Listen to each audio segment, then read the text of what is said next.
Hello friends, இன்றைக்கி நம்ம வீடியோவில் நம்ம வந்து பூசணிக்காய் அல்வா செய்ய போகிறோம். அதாவது வந்து பார்த்திங்கன்னா காசி அல்வான்னு சொல்லுவாங்க இதுக்கு பேர்.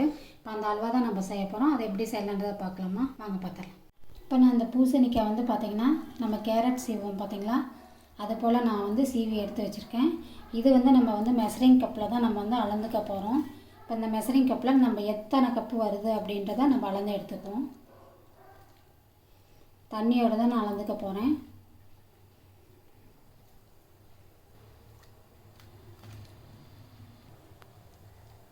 இந்த மெஷரிங் கப்பில் வந்து பார்த்திங்கன்னா எனக்கு 3 கப் அளவுக்கு கிடச்சிருக்கு. இப்போ இந்த தண்ணியோடையே நம்ம சேர்த்துக்குவோம். இப்போ தான் நம்ம வந்து ஸ்டவ் ஆன் பண்ண போகிறோம்.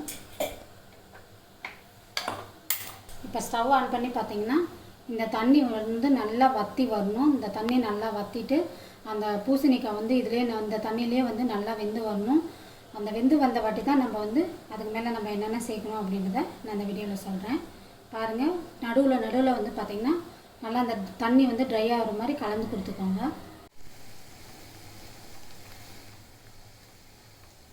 இப்போ வந்து பார்த்திங்கன்னா நம்ம பூசணிக்காய் நல்லா வெந்து பார்த்திங்கன்னா தண்ணி நல்லா இந்த அளவுக்கு வற்றி வந்துருச்சு. இப்போ இந்த டைமில் நம்ம சர்க்கரை சேர்த்துக்குவோம். நான் வந்து 3 கப் அளவுக்கு நான் வந்து வச்சுருந்தேன் இல்லைங்களா அந்த பூசணிக்காய், அதில் நான் இப்போ 1.5 கப் அளவுக்கு நம்ம சர்க்கரை சேர்த்துக்கணும்.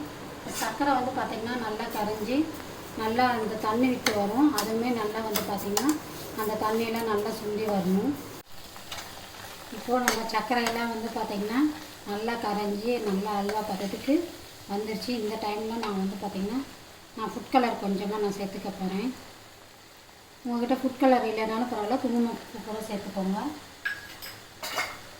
முந்திரி சேர்த்துக்குவோம். ஃப்ளேவருக்காக கொஞ்சமாக ஏலக்காய் அப்படியே கலந்து கொடுத்துக்கோங்க. நெய் வந்து பார்த்திங்கன்னா நான் 1 ஸ்பூன் அளவுக்கு நான் நெய் சேர்த்துக்கிறேன். நெய் ஃப்ளேவர் பிடிக்கும்னு நினச்சிங்கன்னா நீங்கள் கொஞ்சம் ஜாஸ்தியாகவே சேர்த்துக்கோங்க. நான் வந்து கொஞ்சம் கம்மியாக தான் சேர்த்துருக்கேன். அப்படியே கலந்துக்கலாம். நம்ம அல்வா வந்து பார்த்திங்கன்னா பூசணிக்காய் அல்வா செம்மையாக சூப்பராக ரெடி ஆயிடுச்சு. இது வந்து நீர் சத்து உள்ள காய். இது வந்து பார்த்திங்கன்னா குழந்தைங்க யாருமே சாப்பிடல அப்படின்னா இந்த மாதிரி அல்வா செஞ்சு கொடுங்க, கண்டிப்பாக சாப்பிடுவாங்க. ரொம்ப சூப்பராக இருக்கும்.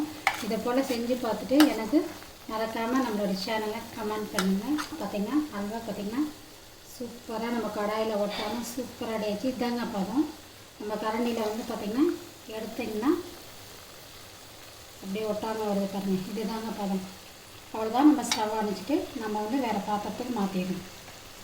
இது போல் நீங்களும் உங்கள் வீட்டில் பூசணிக்காய் அல்வா செஞ்சு பார்த்துட்டு எனக்கு எப்படி இருக்குது அப்படின்றத உங்களுடைய ஃபீட்பேக் சொல்லுங்கள்.